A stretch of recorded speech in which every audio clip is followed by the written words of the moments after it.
Bienvenue. Nous parlons justement aujourd'hui de s'ouvrir au nouveau, d'accueillir le nouveau.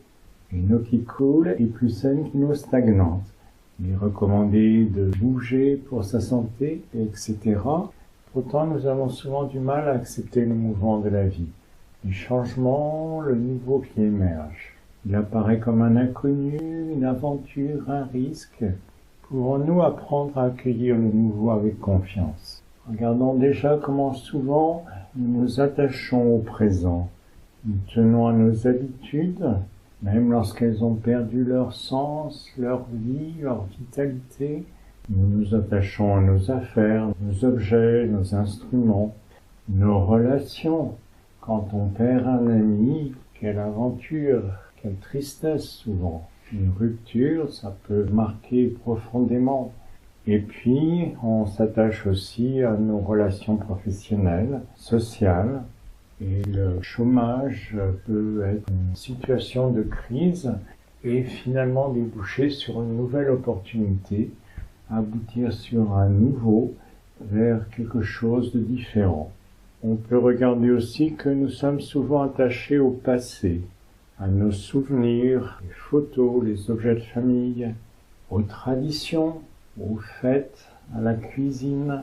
Les personnes qui sont en exil cherchent à se retrouver à travers ça. C'est compréhensible. Souvent, on s'y attache, on fait corps avec.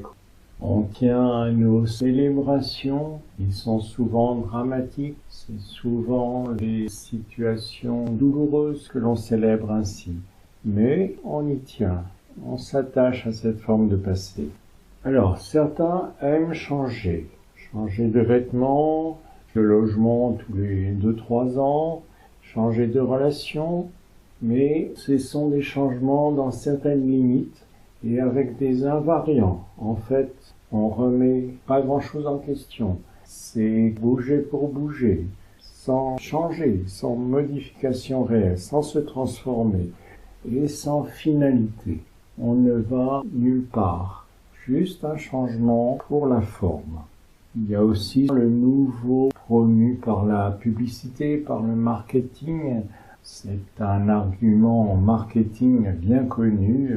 Le nouveau, découvrir, ça marche bien dans ces secteurs-là. C'est seulement matériel. On ne se remet pas du tout en question. Il n'y a aucune ouverture de conscience là-dedans. Voire, ça évite de se remettre en question. Le vrai nouveau, on va le développer dans cette conférence, c'est le nouveau en conscience. C'est là que naît vraiment quelque chose de différent. Tant qu'on cherche à réformer, à changer les formes, ça reste superficiel. Rien de profond n'évolue vraiment. Les choses évoluent vraiment quand notre état de conscience évolue, quand on avance en conscience. Le vrai progrès est là. On se rend bien compte aujourd'hui que le progrès technologique a des avantages, mais il y a aussi des revers. Il a fini par remettre en question notre société même, notre vie même. Il y a de l'intelligence, pas forcément beaucoup de sagesse, et pas forcément de vrai progrès en conscience qui amène vraiment quelque chose de différent. On tient beaucoup donc à nos objets, à nos relations, etc. Sur le plan mental, c'est semblable. Nous gardons nos pensées souvent, longtemps, comme je dis toujours, comme disait mon père. Nos croyances sont souvent bien arrêtées, bien déterminées, et on a du mal à les remettre en question. On a du mal à regarder un horizon plus large, un point de vue différent. Il est bon d'aérer, de mettre de l'air dans tout ça, de faire le ménage de temps en temps et de renouveler nos idées, d'accueillir de nouvelles idées, vraiment nouvelles, de nous ouvrir à une communication avec des gens un peu différents peut-être, qui nous amènent un autre point de vue, une autre façon de voir. Cette conférence correspond au Cancer, qui débute l'été. Le mois de début de chaque saison est un mois privilégié pour renouveler ses pensées, Le temps du Bélier, du Cancer, de la Balance, Capricorne sont des temps de travail sur le plan mental qui sont une opportunité pour nous de renouveler nos pensées. Au lieu de nous entourer souvent de semblables, d'idées semblables, de rester dans notre communauté, les réseaux sociaux développent beaucoup cela. Voilà, arriver à un nouveau et à accueillir ce nouveau, à l'accepter, à s'ouvrir à ce nouveau. Dans ce maintien de ce que nous connaissons, nous cherchons souvent la tranquillité. On ne se remet pas en question, on reste dans ce que l'on connaît, dans nos pensées, nos idées. On reste dans une forme de crique à l'abri de la vie, du vent, des vagues, et on ne bouge pas. On est peut-être confortable, mais on s'enlise là-dedans. Rester un moment, d'accord, un moment de repos, ok. Mais si on s'y installe, eh bien, on arrivera à un temps de crise pour sortir de ça, pour changer cette situation. La vie est mouvement, on va le voir et le développer. Il n'y a pas de stagnation. Tout bouge. D'ailleurs, nous sommes sur une planète, la Terre, qui se déplace à plus de 100 000 km/h autour du Soleil. Donc vouloir être immobile est tout à fait irréaliste. C'est une apparence illusoire. Tout bouge et on est dans un large mouvement qui nous amène de toute façon à avancer. On peut voir aussi que l'attachement au présent ou au passé rend passif. Quand on se tient à la situation et à ne pas bouger, eh bien on suit de gré ou de force les mouvements extérieurs. Les personnes, leaders, motrices, créatrices, les mouvements collectifs. On connaît la phrase « Si tu ne t'intéresses pas à la politique s'intéressera à toi » de l'écrivain Denis Langlois. On est un peu comme le crabe qui se recrovigne dans sa carapace, qui est ballotté par la mer, les mouvements. Il est bien préférable d'intégrer le mouvement, d'intégrer le nouveau. C'est ce que nous allons développer. Si on veut bien voir, chaque matin, quelque chose commence, un nouveau départ, avec autant que possible un renouvellement physique. Notre corps s'est reposé, rechargé, a renouvelé ses cellules, un renouvellement émotionnel. On sait que la nuit, les rêves servent à mettre en ordre un peu nos réactions émotionnelles, à les décanter, à les calmer, à trouver des nouvelles réponses. Sur le plan intellectuel également, on a souvent au réveil des nouvelles idées qui sont venues dans la nuit porte conseil, dit-on. Et également sur le plan spirituel, c'est un temps d'avancée potentielle, c'est un temps de progression. On parle de salle d'instruction où on peut aller dans la nuit, où on peut recevoir des notions nouvelles, une ouverture de conscience nouvelle à mettre en œuvre, bien sûr, dans la vie quotidienne et dans la journée. Chaque matin, donc, est un nouveau, réel ou potentiel.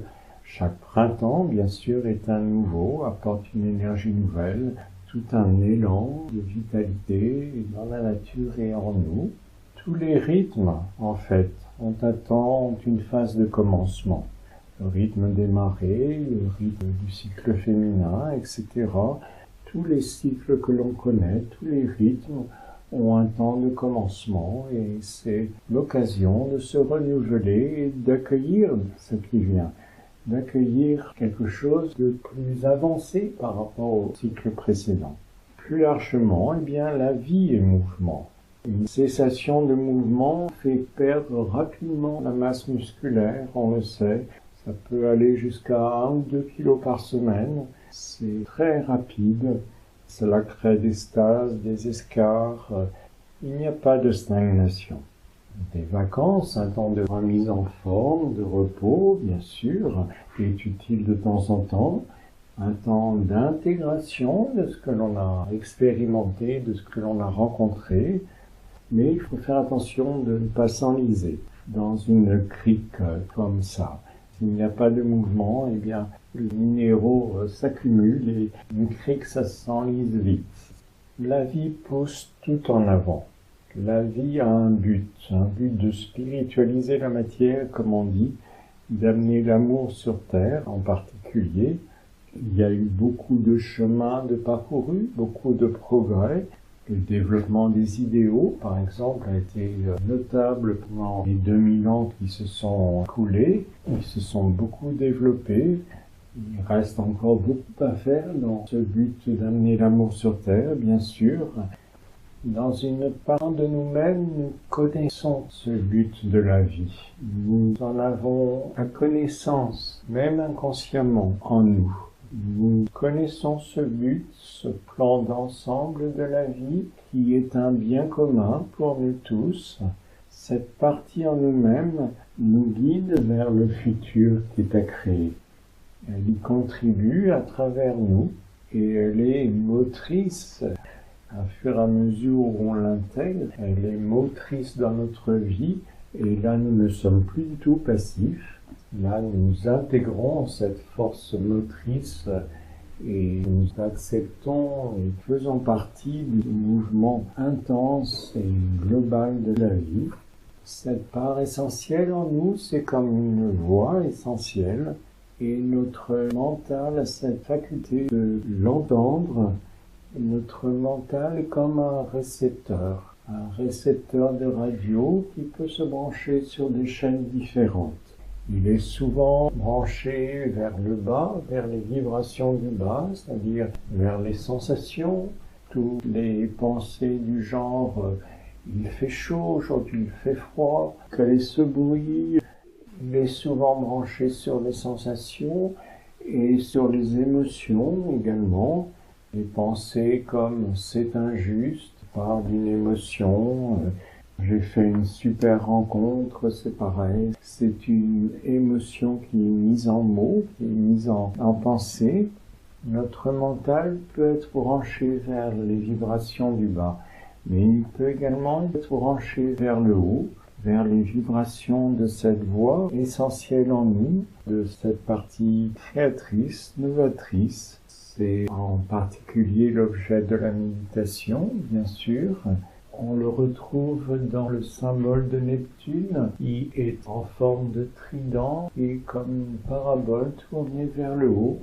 Voilà, c'est le mental qui a la possibilité de s'orienter vers le haut et de se mettre à l'écoute des vibrations de notre partie essentielle. Neptune et ce thème correspondent bien au signe du Cancer. Et comme le Cancer, on peut être soit très novateur, soit très conservateur. C'est un signe créateur, un signe où on met au monde les formes, où on les nourrit, où on les élève. C'est le signe qui correspond à la naissance, à la mère, à la famille. Après, le Bélier qui correspond à la tête et qui est comme la conception, les créations descendent sur le plan émotionnel en relation avec le signe du Taureau pour se charger de désirs ou d'aspirations. Puis sur le plan énergétique, en relation avec le signe du Gémeaux, pour prendre du mouvement, pour entrer en relation, et qui descend après dans le 4e signe du Cancer pour s'incarner, pour naître, pour entrer vraiment dans la vie concrète. On peut prendre l'exemple d'un voyage. Un voyage part souvent d'une idée. Tiens, si j'allais aux Antilles, je vois une image d'Antilles où je parle à quelqu'un de ce pays. Si j'allais faire un voyage aux Antilles, bon, est-ce que ça se charge d'émotions, de désirs? Est-ce que ça prend de la force comme ça? Oui, alors ça continue à avancer. S'il n'y a pas assez de désir, eh bien on en reste là et puis le projet ne va pas plus loin. Si oui, eh bien ça rentre dans une 3e phase, une phase énergétique de mouvement, de relation. On peut commencer à en parler à un ami, une amie. Est-ce que tu voudrais venir avec moi? Ça serait un voyage sympa. On va peut-être voir une agence de voyage, etc. Voilà, ça prend du mouvement, ça prend de la force énergétique. Et puis, si toutes ces phases sont accomplies, eh bien on arrive à partir, à préparer les valises et puis à partir vraiment, le voyage se concrétise. Si un projet n'aboutit pas, ça peut être intéressant de regarder sur quel plan il y a un manque d'énergie, à quel niveau ça se passe. Depuis le Bélier qui est un peu comme l'architecte, eh bien le Cancer c'est un peu comme l'entreprise de bâtiment qui crée, qui construit concrètement. Le Cancer incarne, c'est sûr, mais quel sens, quelle place ont les formes qu'il crée ainsi? Ces formes sont souvent prises comme une finalité en elles-mêmes, comme un but en elles-mêmes. C'est le monde de l'avoir que l'on connaît bien, c'est le monde de la conscience individuelle, où on cherche à avoir plus, à accumuler, on valorise beaucoup la croissance des formes, la croissance du PIB, c'est ce monde matériel où on cherche à avoir pour être. C'est en ayant de l'argent, des relations, des connaissances que l'on est. En ayant une place professionnelle, de la reconnaissance, etc. Ça nous donne un sentiment d'être. C'est beaucoup l'étape de conscience individuelle qui correspond majoritairement actuellement à notre monde. Lorsque les formes sont prises comme finalité, comme but, on est conservateur. Le Cancer est dans sa face conservatrice. On cherche à acquérir, à accumuler, et on cherche à conserver, avec peut-être de la peur de le perdre, ce que l'on a pu obtenir. Le Cancer est largement relié, dit-on traditionnellement, à la mémoire, au souvenir, à l'enfance, la mère. Les historiens ont plus d'une fois une énergie Cancer ainsi, associée au passé, et on peut être comme figé dans ce passé, comme le crabe dans sa carapace. On en a parlé tout à l'heure. Mais le Cancer peut aussi être novateur, ça peut être un des signes les plus novateurs, si on se réfère à l'évolution de la conscience, si on voit que le but, c'est l'évolution de la conscience. Les formes sont le moyen et non pas le but. Sont le moyen qui permet l'évolution de la conscience. Cela passe par des formes physiques, des formes émotionnelles, formes désir, ça passe par des idéaux, ça passe par des formes mentales, formes pensées comme on dit. Voilà, ce sont des formes sur différents plans, plus ou moins subtils, qui vibrent plus ou moins rapidement, mais en tout cas elles sont un moyen et pas le but. Le Cancer, en créant les formes, permet le nouveau, permet une évolution de conscience, accouche de cette évolution de conscience, permet que le mouvement de la vie se fasse à travers les formes. Elles sont utiles, elles sont indispensables pour servir ce but, pour servir le plan. Elles sont un moyen, elles sont un support. Un peu comme la coquille du poussin. Le poussin a besoin de la coquille pendant tout un temps, mais il est nécessaire qu'il sorte de sa coquille pour pouvoir évoluer plus. La conscience avance un peu de la même façon. Elle crée une forme qui lui permet de grandir à l'intérieur d'elle. Les formes, la matière, sont souvent représentées par un carré, la conscience par un cercle. Le cercle, à l'intérieur du carré, a la possibilité de croître, jusqu'au moment où il remplit le carré. Il s'est développé autant que possible à travers cette forme, et donc il faut changer, prendre une carapace plus grande, comme fait le crabe lors de sa mue, de façon à pouvoir croître en conscience grâce à une nouvelle forme. Et là, dans cette forme plus adaptée, plus développée, d'une sensibilité plus grande, plus subtile, la conscience a la possibilité d'évoluer plus, d'avancer plus. Donc le Cancer est à ce moment-là tout à fait novateur. Il permet le vrai nouveau en conscience. C'est moins rapide que de vouloir changer les formes directement, c'est sûr, mais c'est plus sûr justement. C'est lentement mais sûrement. C'est le concept pour l'évolution intérieure, le vrai nouveau. Alice Bellet donne une phrase clé pour chaque signe. Pour le signe du Cancer, elle donne la phrase « c'est l'être intérieur, l'âme, c'est la partie essentielle en nous qui parle ». qui dit « Je construis une maison illuminée et je l'habite ». L'être intérieur, cette part essentielle, construit notre personnalité et notre expression dans le monde, notre forme qui permet d'expérimenter et d'avancer. La personnalité est une maison que construit notre être intérieur, notre âme, pour l'habiter, pour agir à travers elle. Elle est construite illuminée. Notre part essentielle est lumière, est essentiellement lumière, donc elle crée avec de la lumière. Que nous sommes essentiellement, c'est recouvert d'un certain nombre de voiles, et notre chemin est de dégager ces voiles, de révéler la lumière intérieure. Et la personnalité est habitée dès le début par notre être profond, notre âme, qui nous construit dès le début, qui nous propose des expériences comme la stalactite qui goutte sur la stalagmite en dessous et qui la fait croître.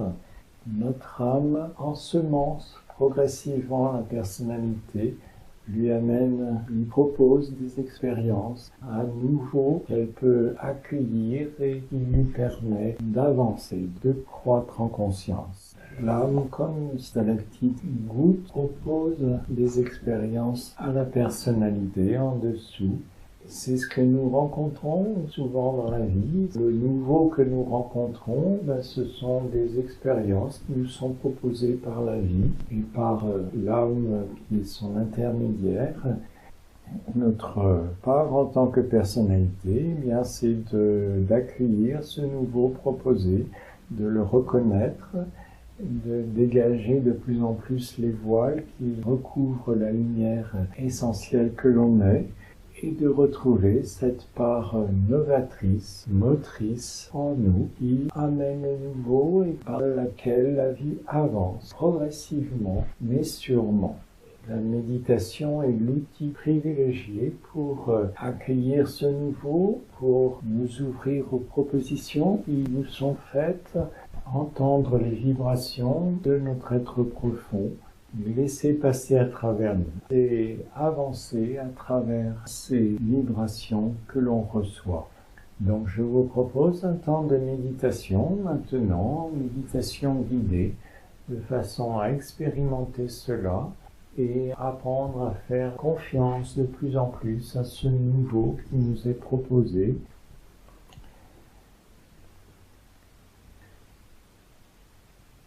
Donc je vous propose de vous installer confortablement pour ce temps de méditation.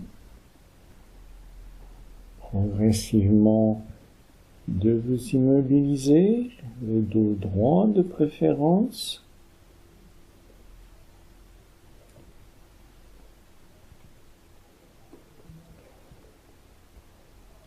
De fermer les yeux pour limiter les sensations extérieures.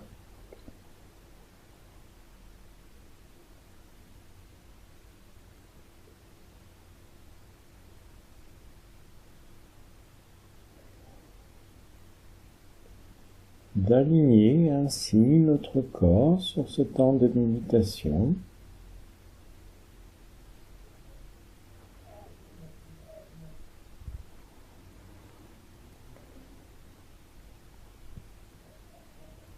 De même, nous alignons notre plan sensible, en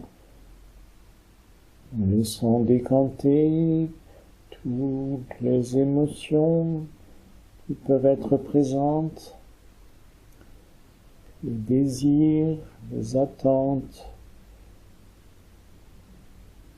de résultats.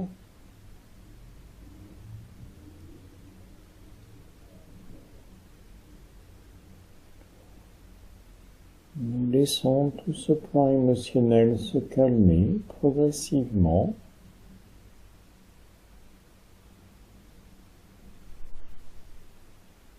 Devenir comme un lac, calme, lisse, tranquille.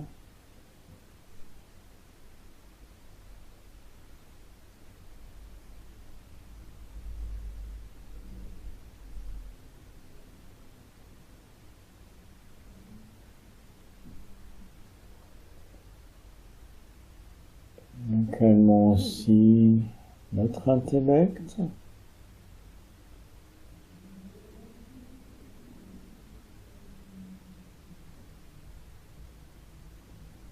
Nous le concentrons au niveau du front, entre les sourcils.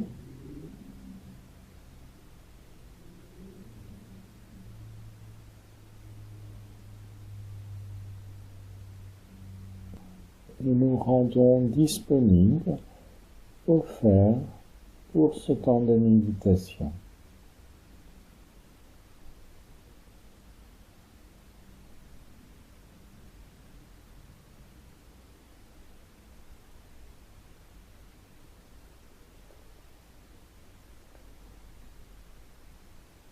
Ce centre du front entre les sourcils est le siège de notre personnalité et le support qui est l'outil qui va permettre cette méditation.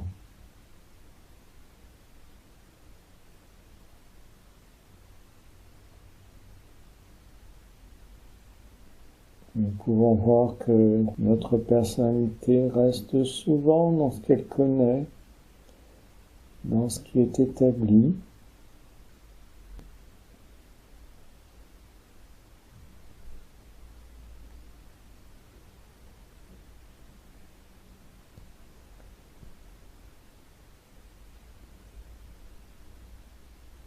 Les activités connues, les relations connues,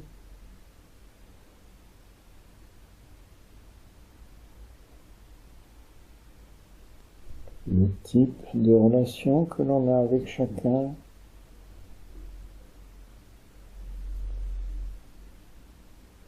et les idées également que l'on a adoptées depuis un moment.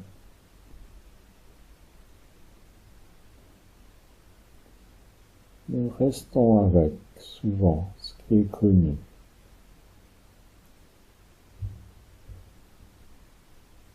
La personnalité y trouve une sécurité, une tranquillité.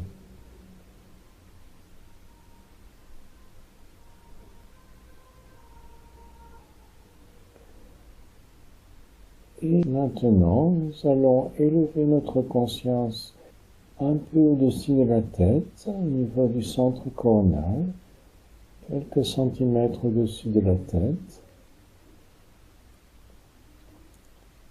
C'est le siège de notre être profond, de notre âme.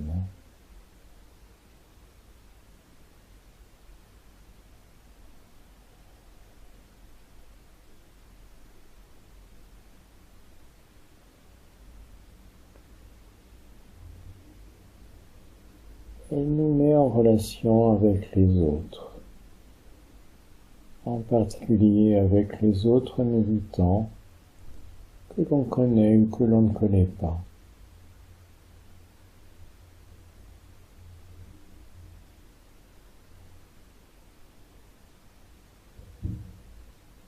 L'âme est de nature collective.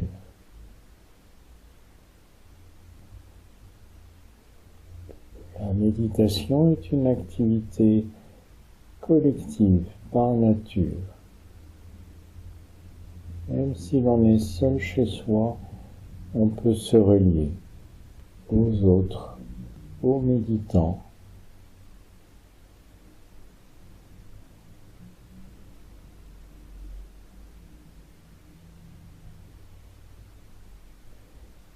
L'âme nous relie aux autres. Nous sommes unis en elle.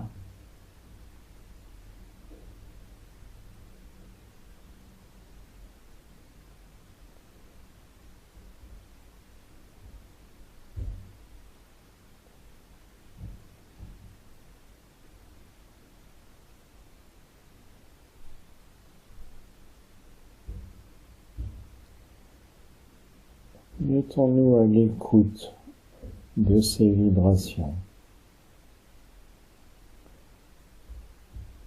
Cette part essentielle ne parle pas, mais elle vibre. Et cela se télécharge progressivement en nous. Cela nous impressionne et amène après, dans la méditation ou plus tard, des idées nouvelles, une ouverture de conscience, une façon différente de voir les autres et de voir le monde. Mettons-nous à l'écoute de ces vibrations.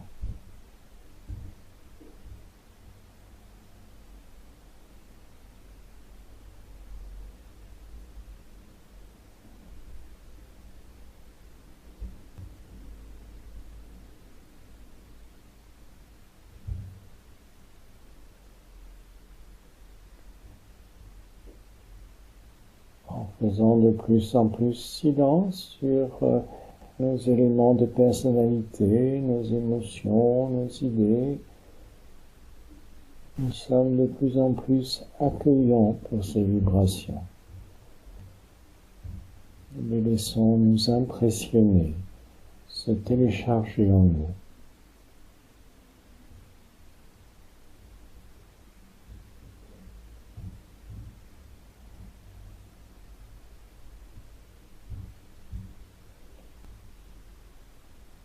Nous apporter du nouveau, de l'inconnu, de l'inattendu. Un vrai nouveau, nouveau en conscience.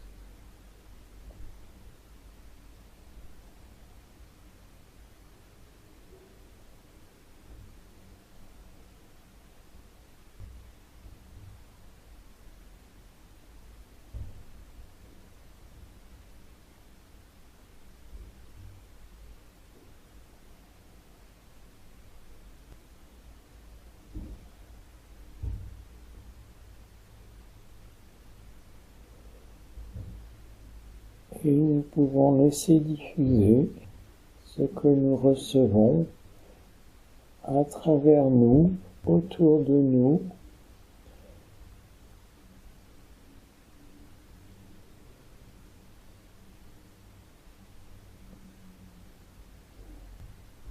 grâce à l'expiration en particulier.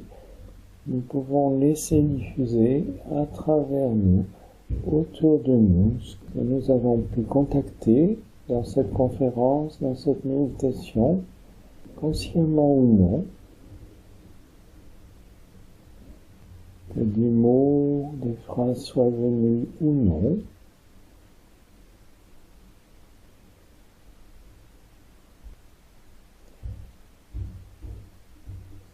C'est un service que nous pouvons rendre dans cette méditation.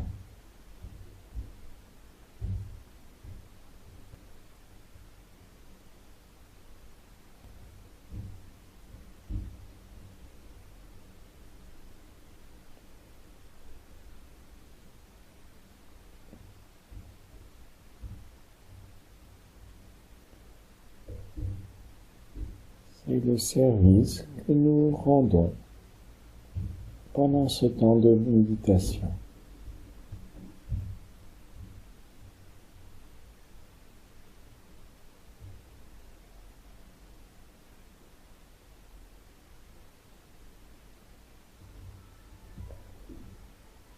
Prenons un moment maintenant pour intégrer ce que nous avons perçu dans cette conférence, dans cette méditation. Qu'est-ce que vous retenez particulièrement? Qu'est-ce qui a retenu votre attention? Qu'est-ce que vous voulez approfondir, peut-être, cultiver?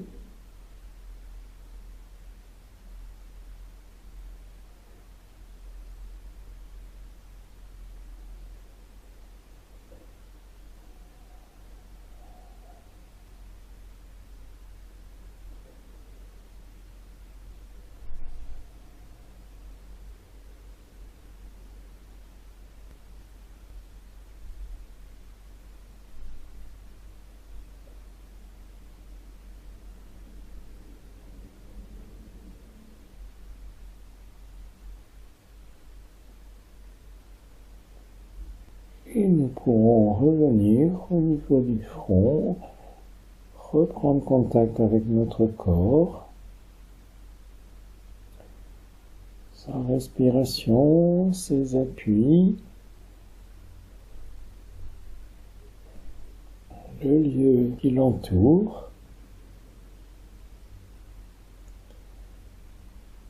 Et quand vous serez prêt, prête, vous pourrez ouvrir les yeux,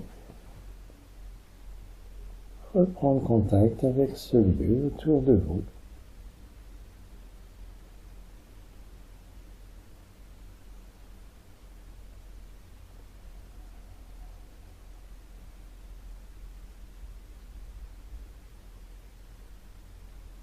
J'espère que ça s'est bien déroulé.